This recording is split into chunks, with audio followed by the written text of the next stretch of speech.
Starting off, your first steps actors usually start with some theatre acting under their belt, if only at school, so the various types of theatre acting need to be considered. There is amateur dramatics, a good and popular place to begin. You join a local community theatre group, while earning a living in some other capacity. This way you can play a big variety of parts, and after some years of loyalty, might even get to choose specific plays and roles you always wanted to do. This first step can also be the only step you make, but if it keeps you happy, so be it. Then there is fringe theatre or showcases, often called off Broadway.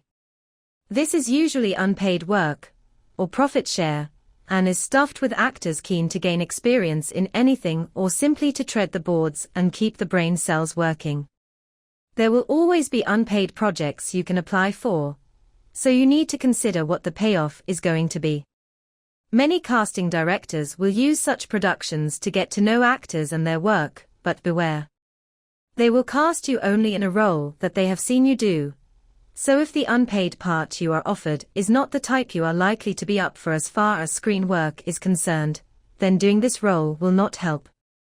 Remember, casting directors are looking for results, not for potential.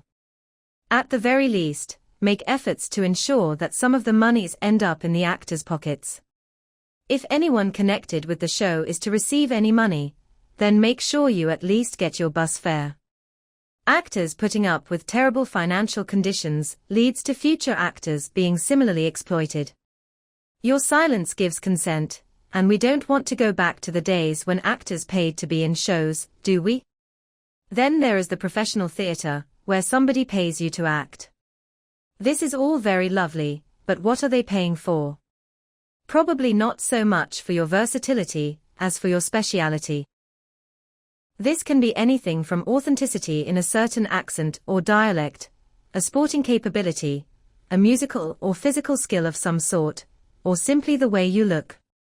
When you get into the profession, there will be many things that seem stupid and old-fashioned. Instead of telling everyone how your ideas can work better, assume that everything is in fact done for a good reason, and spend your energies working out why it is done that way. As the years go by, you will be embarrassed to realize that what seems stupid and inefficient at first is in fact the best way to do it, or the best way to behave.